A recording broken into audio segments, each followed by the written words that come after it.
सबको नमस्कार। सबसे पहले तो दिवाली की आप सबको बहुत बहुत बधाई। मैं संदीप नेहरा, मेरा पिताजी का नाम श्री जगदीश जी नेहरा, जो पूर्व में मंत्री रहे हैं।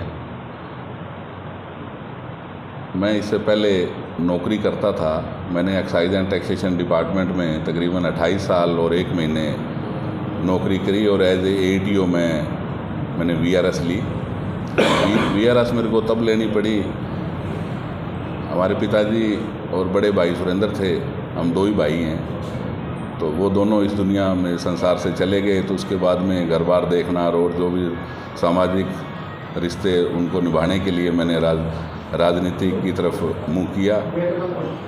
और राजनीति में हमारे पिताजी आज से नहीं, पिछले 50 सालों से राजनीति में ही हैं। वो 2 बार मंत्री भी रहे, रोडी से विधायक बने, फिर मंत्री बने। और मंत्री के दौरान जो उनके पास विभाग रहे, उन्होंने बहुत अच्छा काम किया है। वो आप लोगों के बखूबी इस एरिया में पता लग जाता है। रानिया क्षेत्र हमारे लिए कोई नया नहीं है। हमारा गांव, खेत सारे रानिया हलके में ही पड़ते हैं। और तकरीबन 27-28 गांव या ढाणियाँ 30 कर लो, जो पहले रोडी हलके का ही हिस्सा थे।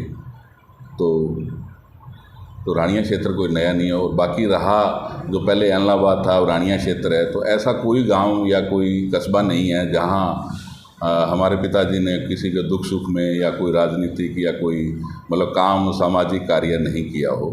तो ऐसी बात नहीं है। अभी मैं इलाके में नए हैं, तो हमारे पिताजी का और जिस तरह उन्होंने राजनीति करी, बड़ी स्वच्छ राजनीति उन्होंने की, उसी राजनीति को और उनकी विचारधारा और उनकी नीतियों को आगे लेके जाना मेरा परम धर्म है। और लोगों की सेवा करना ही मेरी इच्छा है। तो आने वाले चुनाव में जब भी कोई बात होगी तो उसके लिए हम ट्राई करेंगे और कांग्रेस के कार्यकर्ता के रूप में हम लोगों की भलाई करते रहेंगे। धन्यवाद। तो संदीप जी, VRS लेने का मुख्य तात्पर्य राजनीति करना है या चुनाव लड़ना है? देखो, उसमें दोनों ही बात आ जाती है।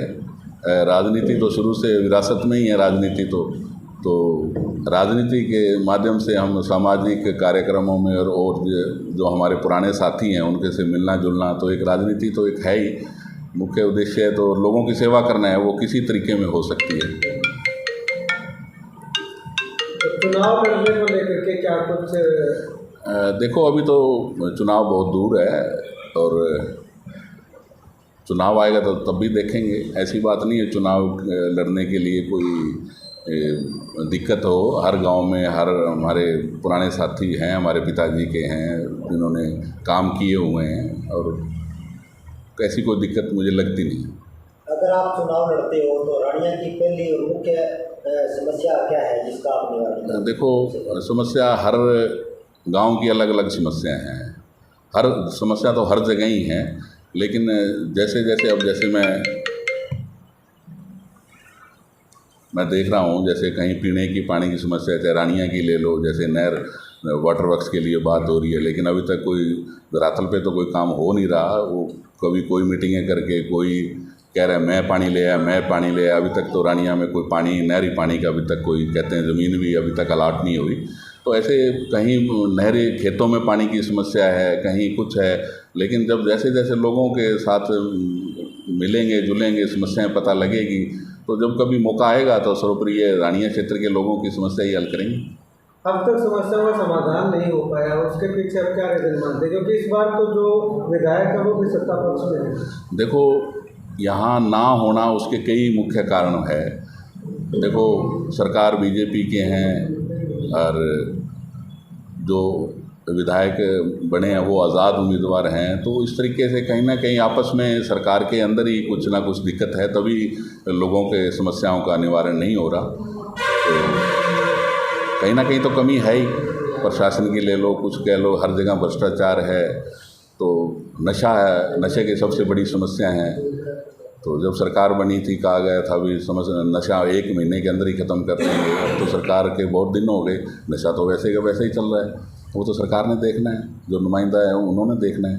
नशे को लेकर के काफ़ी जब बवाल में मचा था, हालांकि जिला परिषद के चुनाव में भी काफ़ी बवाल मचा था और उसके बाद नगर परिषद के जो इलेक्शन थे उसमें भी लगातार जो चर्चाएं सामने आई थी जी। आपको क्या लगता है नशे की असली वजह क्या है, असली जड़ क्या है? देखो, जड़ तो बेरोज़गारी भी है और युवा जो है वो बेरोज़गार घूम रहा है, तो वो सबसे आसानी तरीका तो नशा ही है। लेकिन सरकार को कहीं ना कहीं इसको लगाम लगानी चाहिए ना।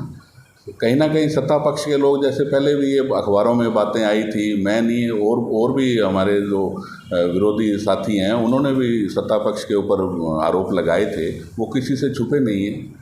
तो कहीं ना कहीं राजनीतिक संरक्षण प्राप्त हो ही जाता है तभी ऐसा काम चलते हैं, ऐसे तो खैर नहीं चल सकता। पुलिस से कोई बात छुपी नहीं है, तो ये तो प्रशासन देखता है। मुख्यमंत्री जी को कोई सवाल करते हैं तो मुख्यमंत्री जी कहते हैं बहन तुम बैठ जाओ, इस पर आपका क्या कहना है? तुम शिकायत हो? देखो, वो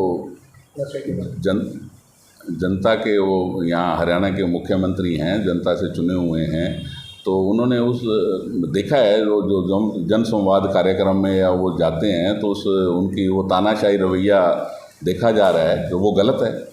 लोग टाइम आएगा उस समय पर आके लोग अपना उनका जवाब देंगे। मुख्यमंत्री जी का ये जन समाध है या दंड समाध है? कुछ अखबारों में देखो, वो आपको सब पता है, वो धक्के से जब उस प्रोग्राम में से किसी को उठा के ले जाया जाता है तो ये धक्केशाही है, जो अपनी बात को कह नहीं सकता और उनको सुनने का मादा नहीं है। तो सच्चाई जो लोग कहते हैं तो वो सुननी भी चाहिए।